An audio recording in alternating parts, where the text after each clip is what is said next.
وأصحابه وسلم تسليما كثيرا كثيرا.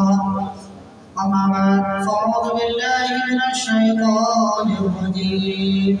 بسم الله الرحمن الرحيم. هو الذي أرسل رسوله بالهدى ودين الحق ليظهره على الدين كله ولو كره المشركون.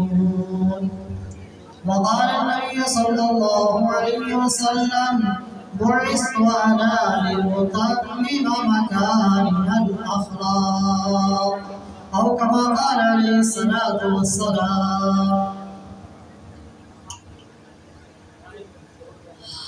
معزز علماء کرام، بطور خاص ہمارے مہمان خصوصی حضرت مولانا محمد طارق انور صاحب مدظل العالی و دیگر تمام سامعین حضرات و خواتین اسلام میں ماں اور بہنوں،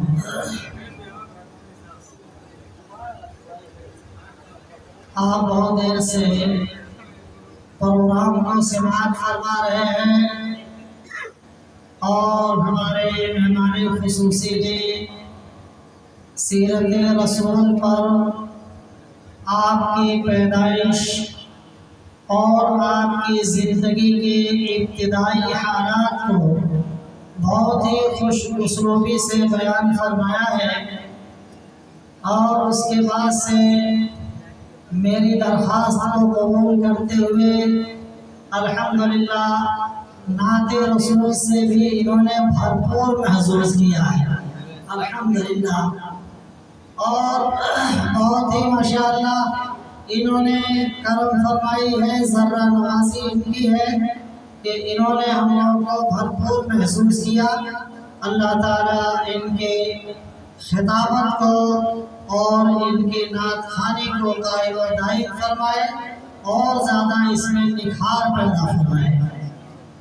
میرے بھائیوں بزرگوں دوستوں، دو چار باتیں ٹوٹے پھوٹے الفاظ میں میں بھی کچھ کہنا چاہ رہا ہوں، آپ حضرات اس کو سماعت فرمائیں، ہو سکتا ہے کہ ہمیں فائدہ دے دے۔ میرے بھائی، ابھی جس نبی کا تذکرہ کرنے کے لیے ہم بیٹھے ہیں، اور بطور خاص آج 12 ربیع الاول ہے، 12 ربیع الاول دن تھا، یہ رات کا 13ویں کی رات ہے۔ 12 ربیع الاول آقا نامدار تاجدار مدینہ جناب محمد رسول اللہ صلی اللہ علیہ وسلم کی زندگی میں 63 بار آیا۔ کئی بار آیا؟ آپ کی عمر کئے سال کی ہوئی؟ 63 سال کی ہوئی۔ تو 12 ربیع الاول آپ کی زندگی میں کئی مرتبہ آیا؟ 63 بار آیا ہے۔ لیکن میں آپ کو بتاؤں کہ 3 مرتبہ 12 ربیع الاول جو آیا ہے بڑی تاریخی حیثیت سے آیا ہے۔ 3 مرتبہ جو آپ 12 ربیع الاول آپ کی حیات مبارکہ میں جو آیا ہے وہ بڑی تاریخی حیثیت سے آیا ہے۔ ایک تو جب آپ کی پیدائش ہوئی، اور دوسرا جب آپ کی وفات ہوئی۔ پیدائش کی 12 ربیع الاول کی ہے، پیر کا دن تھا، اور اس وقت رات کیا ہے؟ پیر کی رات ہے، جس میں ہم لوگ بیان کر رہے ہیں۔ دن 12 ربیع الاول اور آج یہ رات کون سی ہے؟ پیر کی رات ہے۔ رات پہلے آتی ہے، دن بعد میں آتا ہے۔ رات پہلے آتی ہے، دن بعد میں آتا ہے۔ ارے بھائی، عید کا چاند دیکھ لیتے ہیں تو اس کے بعد سے اب کیا ہو گیا؟ رمضان ختم ہو گیا۔ رمضان کیا ہو گیا؟ رمضان ختم ہو گیا۔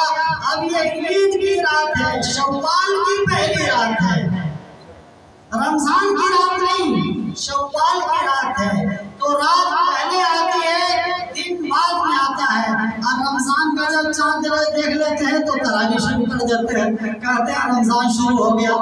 دن تو بھی کل آیا ہے، رات پہلے آئی ہے، تراویح پہلے شروع ہو گئی۔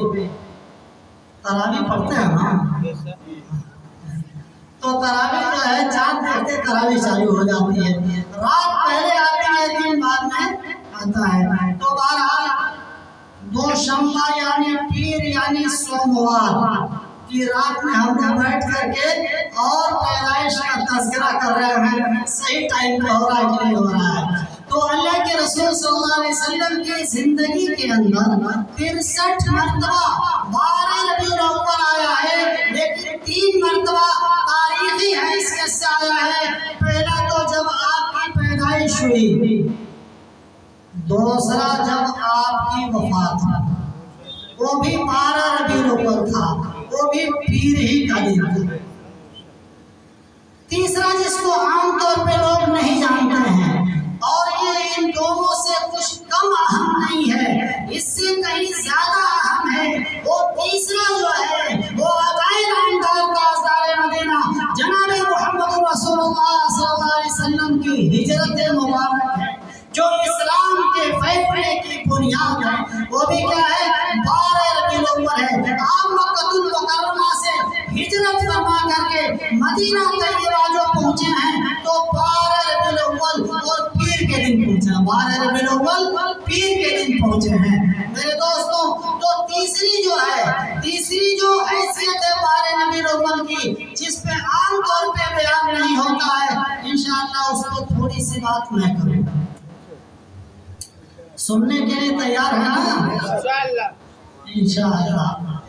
اچھا چلیے شروع کرتے ہیں۔ آپ یہ بتائیں کہ ہمارے نبی کا نام کیا ہے؟ ہمارے نبی کا نام کیا ہے؟ ہمارے علماء کرام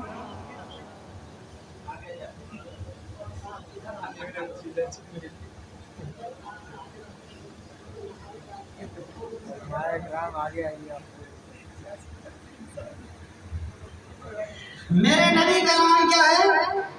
میرے نبی کا نام محمد ہے، اور دوسرا نام کیا ہے؟ احمد ہے۔ اور میرے نبی کے کتنے نام ہیں؟ میرے نبی کے کتنے نام ہیں؟ 99۔ دیکھیے حافظ صاحب نے بتایا کہ میرے نبی کے 99 نام ہیں، میرے نبی کے، میرے اللہ کے بھی 99 نام ہیں، اور میرے نبی کے بھی 99 نام ہیں۔ تھوڑا سا توجہ دیں گے تو انشاءاللہ آپ کی معلومات میں اضافہ ہوگا۔ میرے نبی کے بھی 99 نام ہیں، اور میرے خدا کے بھی 99 نام ہیں۔ میرے نبی کا ایک نام تو محمد ہے اور دوسرا نام احمد ہے، اور میرے نبی کا ایک لقب ہے، میرے نبی کا ایک لقب ہے، میرے نبی کا لقب ابو القاسم ہے۔ میرے نبی کا لقب کیا ہے؟ ابو القاسم ہے۔